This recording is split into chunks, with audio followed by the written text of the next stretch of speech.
You know what? I've never really done an interview. Like, you guys are my first. Is that crazy? Now let's get it all in perspective. Trump's in the White House, country going reckless. Y'all appointed me to bring rap justice, so I got the armor coming from Wakanda. Hey guys, I'm Neelam Hakeem. Born in Seattle, Washington, but I'm definitely a LA girl since 2001, so yeah. My name was Chevelle Brittany Monique Riley. Riley is an Irish name. I found what plantation that is from, like the slave owners who were Rileys, who owned all the Riley slaves, you know. So I was really detaching from that. And honestly, if I try to go back and find where I'm from, I'll go to Mississippi where slavery was popping. You know, like I can't go past there. I can't get out of America and know where am I from. We don't realize this, but a lot of the slaves in the slave ships, they were Muslims. But one day my dad, he just, you know, I've been doing a lot of research and blah, blah, blah, and I don't want to force the family, like, now we're gonna do this, you know, but I am making this decision. I'm going to change my name and, you know, I'm gonna convert to Islam and blah, blah, blah, blah, blah. And we're like, wow, this is intense. I was really into reading and stuff, and I was like, wow, this is kind of amazing, and I agree. So I was given a list of, it's funny, it said holy names on the top of it, and it just said the names and the meanings.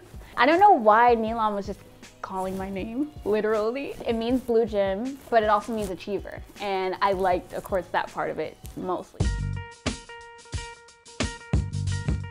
I wasn't really expecting to be like, oh, I'm a rapper, but it was like, I want to say this, and I'm gonna say it like this. And the feedback was just unbelievable.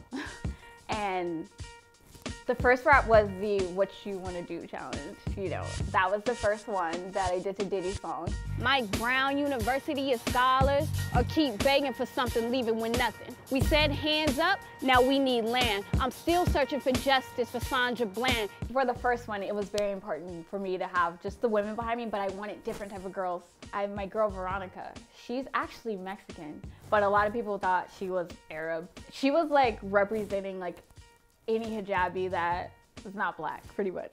First of all, I didn't start wearing the hijab until last year, which was you know, this is a whole new thing. I got inspired on Muslim Women's Day. I was going through the hashtag, and I was looking at all these Muslim women killing the game. I always thought it's like a uniform, just one way of doing it, and I was like, I don't like that. I feel like I can't be me. But I was seeing the rocker hijabi, the cool hijabi, the conservative hijabi, you know, and I was just like, this is dope. You can be who you are and still practice your faith and be cool and dope and kill the game, you know? I love that. One thing I was saying about this, I feel like it's a trend to be woke and let's care about this stuff, but it's something that we've always been on. So whether it's trending or not, that's why I feel like it's easy, because it's genuine. It's I'm not riding on a bandwagon, but if, hey, we're all gonna do this bandwagon, let me get in front of it because we've been on this. You know what I'm saying? So I love that. A girl with a mind couldn't be relevant. Hip hop wouldn't accept that she was eloquent. Are they miseducated? No, this couldn't be real. Or is that why Lauren jumped off the hill? Back in the day when there was Lauryn Hill and Erykah Badu and just there was choices. Yeah, mainstream isn't anything that is, you know, a little bit more positive. Everything is very typical, and everybody's saying the same thing in a different way. You'll have someone say Molly Percocet, and they're a vegan who doesn't even drink or smoke. You know what I'm saying? Hip hop has become really misogynistic, and just, can you imagine even a rap male out there and all he's talking about is elevating the woman and how beautiful she is and portraying her in a music video. If she's not popping, but she's just a queen, or, you know, we don't have that, or it's not mainstream. If it is, it doesn't sell, no one cares, and we're not pushing that. You know, I'm light-skinned, my mom is dark-skinned, and I can't act like we weren't treated different. And I hate when people act like, wait, what? Sometimes I'll hear light-skinned girls what? I don't understand, why are they so mad? Or why are they, and it's to act clueless. I used to work at this store called London Soul. It was a really rich white area. And the women, it was predominantly white women, they would come in and be like, oh my God, you're so pretty, what do you mix with? And it was like, oh, you're pretty because you're mixed with something. Bleaching cream is the #1 selling thing in Africa, which is just sick. We go all out to put contacts in our eyes to make our lives lighter because that's what's beautiful, you know? Like light eyes are beautiful, light skin is beautiful. That's all, you know, based off of European beauty, you know? And it's just, it's insane. I've been in an interview and I'm the black girl that gets chosen because I'm lighter, and she's, you know, it's like I can't act like I'm dumb. We've seen the treatment of darker people all over the world. It doesn't matter what race you are. So that's a fact. Naturally, if I'm looking in a magazine and I don't see myself at all, I obviously am probably not pretty enough or I'm not good enough. I'm not in the mainstream. Let's get out there and do everything where you can look everywhere and you see yourself. I've always heard this saying, like, and I really believe a nation can rise no higher than its woman. And I feel like if you raise the woman, you're raising the whole world. For my daughter, when I see her like put on like a little scarf or like look at me while I'm getting ready, it's like, oh my God, you're really watching me.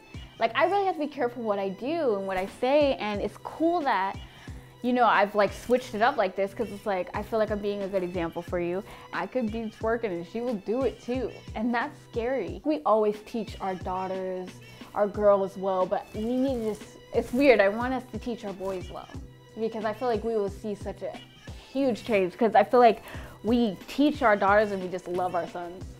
We, you know, we baby them, you know, like we really do. And we go hard on our girls. Like, you know, you need to. We just go really hard on girls, and I feel like we're really easy on our boys. And I feel like we would see a change if we focus on teaching our boys right. You know, we have special circumstances. My son, he is on the spectrum for autism. So that is like very like, makes the whole world interesting and like weird and like cool and insane. He's like a little genius, scientist, weirdo, but I'm weird. So it's like, yeah, you are a part of the family.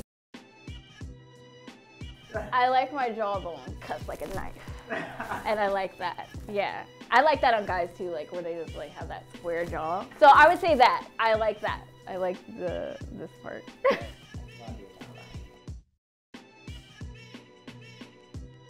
It's the one with the big eyes and the red cheeks. Like I always put that emoji. Like so, I feel like that describes me. I'm really random and weird and. Live tinted to me means be yourself, authentically yourself, your tinted, melanated self, and love it, and rock it, and kill it, and know that you're the best. Just be fly and amazing, because you are.